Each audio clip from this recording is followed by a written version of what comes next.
Today we've got something special for you all in the form of a guest tutorial from none other than Axel Wilkinson, who has a great new technique for creating Kylo Ren's signature lightsaber.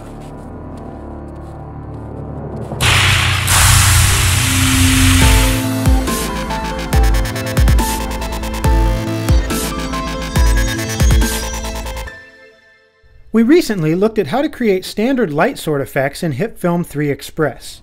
Today we are going to look at non-standard light sword effects, which calls for a different approach. I'm Axel Wilkinson for HitFilm.com, here to show you some techniques for creating a more flamey, malfunctiony light sword effect in HitFilm 4 Pro. If you open the Tutorial Starting Point Composite in the project file that accompanies this tutorial, you'll notice that there are several points set up to mark the ends of the three blades, and tracked to the movement of the hilt. This rotoscoping is a necessary part of any scene involving light swords, but I want to focus on the creation of the effects in this tutorial, so I've finished the rotoscoping for you already. The hilt point contains all the position, rotation, and scale data.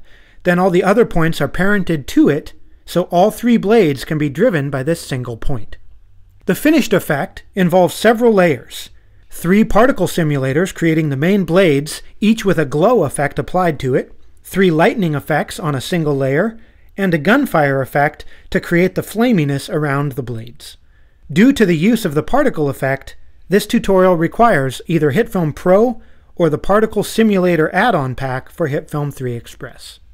Once the points were in place, I added a gunfire effect to the timeline, parented it to the hilt point, and zeroed out its transform properties so it lines up with the point. I used 2 side flares to represent the keons,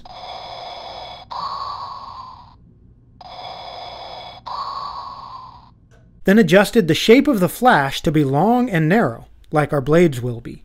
I then went through the footage using this effect for reference to fine-tune the position and rotation of the hilt point.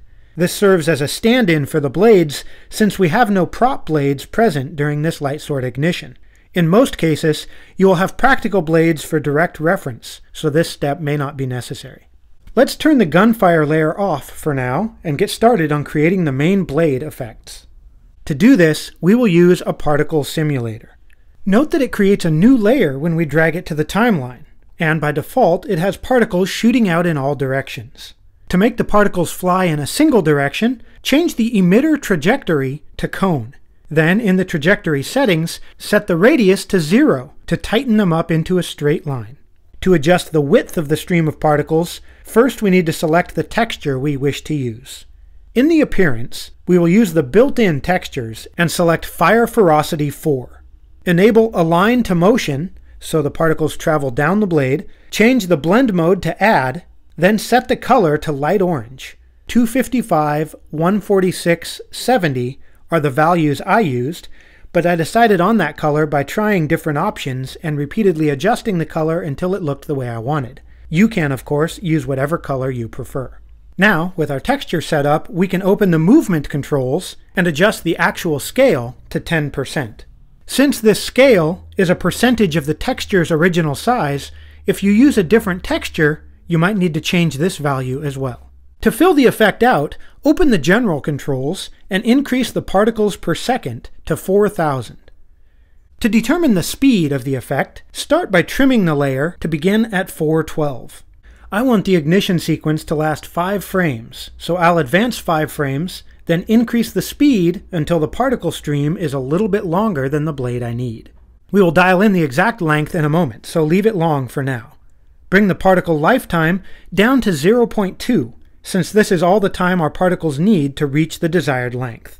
To get the appearance of lapping flames at the end of the blade, we need the particles to travel at slightly different speeds. We will define this in the movement variation.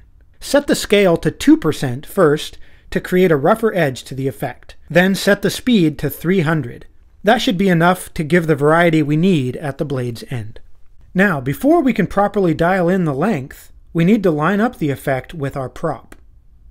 In many cases, we would use the emitter controls and link the emitter to a point layer. But in this case, we want the emitter to always shoot out in a straight line, so I suggest a new strategy. We will parent the actual particle layer to the hilt point. Then zero out its position so it lines right up. Now, open the lifetime panel and select the alpha property. The lifetime controls define how each particle behaves from the time it is spawned until the time it dies. The alpha property lets us define how transparent the particles are at any moment in their life.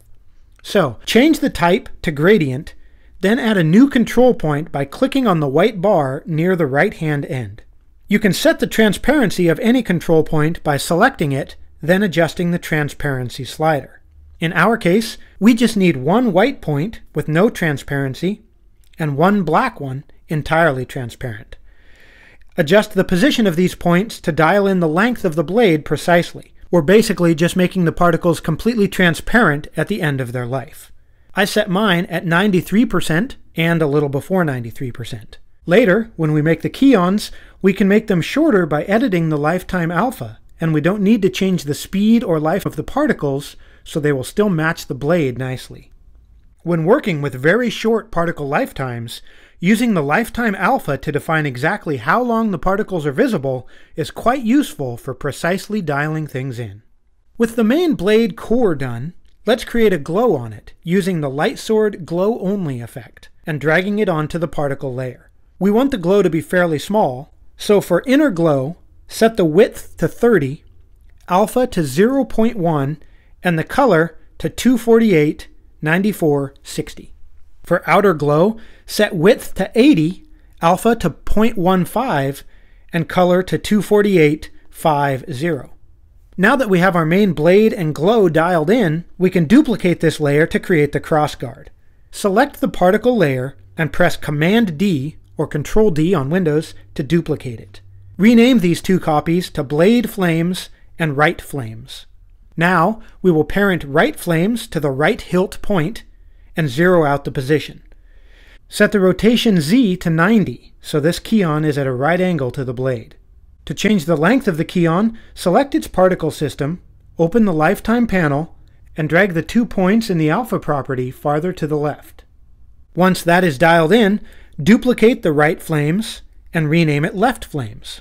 Parent it to the left hilt point, zero out its position, then change the Z rotation to -90 to turn it the other way. The glow effects on our two copies automatically update based on their smaller shape.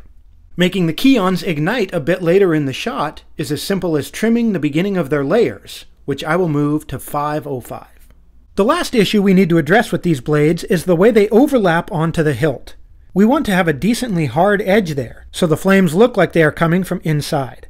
To handle this, I have created a mask of the hilt area, which we can drop in right above the particle layers. I created this animated mask very quickly using Mocha HitFilm. Whether you use Mocha or HitFilm's built-in masks, though, the main thing is to have some sort of mask here so that the end of the particle stream doesn't fluctuate as new particles appear and begin to move. Right now, the mask stands out a bit since there is no glow on it, but the lightning and gunfire layers will fix that in our next steps. Now, to make the blade even more aggressive and malfunctiony, we will add some lightning. Create a new grade layer named Lightning, again starting at 412, and add the lightning and electricity effect to it. Assign the start and end of the lightning effect to the hilt and tip points respectively. Let's dial in the color right away so the effect blends better and we can more easily gauge the other adjustments we make. Normally, lightning would have a white core, or close to it, but in this case we want it to be bright orange. 255, 54, 0 are the values I used for the core. Then for the glow, the color is a bit more red, at 181, 6, and 0. We want the lightning to parallel the blade and only barely move outside of the blade as it moves. So as we adjust this shape, scrub through the timeline to get a good sense of how far the lightning is moving away from the blade's center. Bring the wave scale way down to 0.02, which keeps the overall shape relatively straight, and the twitch scale to 0.07, which adds a bit of smaller randomness along the arc. Set the width to 3 for both the start and end of the lightning effect. Remove all branches by setting the quantity to 0, then in the core, set opacity to 0.45 and feather to 1. For the glow, bring opacity down to 0.25, radius to 0.4, feather up to 1, and remove any smoothing by setting it to 0. In the animation settings, increase the speed to 2 so it's moving quickly, jitter to 2, and scale to 1.5. That gets our lightning shape dialed in. It was a bit of trial and error to bring balance to the wave, twitch, and animation scale settings, but those are the values I settled on. Now we need to animate the start of this effect. The lightning doesn't really need to appear until the blade is fully extended, so really we just need to turn it on. At 4:17, enable keyframing for the trunk's property, then step back 1 frame and set trunks to 0. Now, with the particle blades, we duplicated the layer for the crossguard. In this case, rather than duplicating the layer, we will duplicate the lightning effect twice, rename them left and right, then assign them to the right and left points so they track onto the keyons correctly. This helps keep the timeline more organized, as all 3 of these effects are now sitting on one layer and all of our lightning is easily accessible there. For the right and left effects, move the trunk keyframes so that those 2 lightning effects appear at 5:09. You might think this was the last step of the effect, but no, there is another.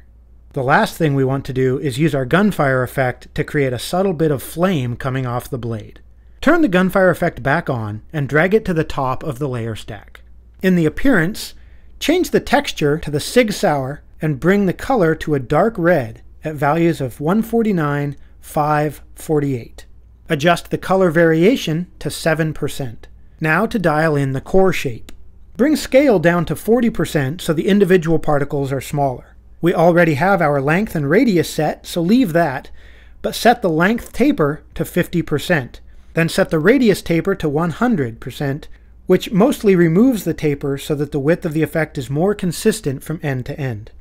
Set intensity to 15 to keep the flames subtle, and increase the secondary number to 1800 to give them more volume. I'm going through these settings from top to bottom so it's easy to follow along, but it's important to remember that when you are designing the effect, you won't usually go in order like that. You'll jump around, and that is perfectly fine. On the side flares, I'll follow the order of adjustments more naturally, so you can see better how I would approach this process. We mainly want to make the side flares match the core, so the settings will be similar. First, I reduce the jitter to tighten the effect up. 25 looks pretty good. Then bring the intensity down around 25 as well. To get the width more consistent, we will bring the radius taper up to 100. The effect gets a bit too big then, so reduce the radius to 60. Now we can reduce the intensity more to 15. Increase the secondary to 82 to create more flames in the effect.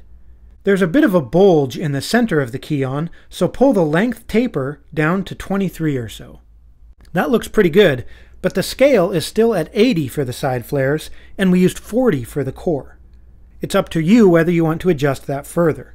You could bring the scale down, then increase the secondary to 200 or so to fill things back in. I think I'm going to leave the scale larger though, because I like the way that looks. The last thing to do is keyframe the arrival of the gunfire effect. Move the playhead to 4:17, where the blade is first fully extended, and enable keyframing for the active state of the core. Then step back 1 frame and deactivate. We will use this same process for the side flares. At 5:07, enable keyframing for active, then step back 1 frame and deactivate. Now, to add some movement into the flames, we will keyframe the seed. At 4:12, enable keyframing for the seed property in the appearance controls. Then move to the last frame of the timeline and set the seed to 500. And there you go. Most impressive. The visuals are now in place. To finish off this shot, I have included 3 light sword sounds I built, which you can align with the ignition of the 3 blades. These are made up mainly of the sound of a blowtorch igniting, an air compressor hissing, and ice sizzling in a pan of oil. I also threw together a bit of score that you can drop behind the shot just for fun. Don't forget to adjust the levels of the audio tracks to get the mix dialed in nicely, and you should end up with a pretty cool final shot. I'm Axel Wilkinson for HitFilm.com, and thanks for watching. May the Force be with you. Don't miss the accompanying tutorial from Axel, which shows how he rotoed the lightsaber handle using Mocha HitFilm. So, thanks for watching, and do make sure that you subscribe if you don't want Kylo Ren to throw a strop and smash up your room.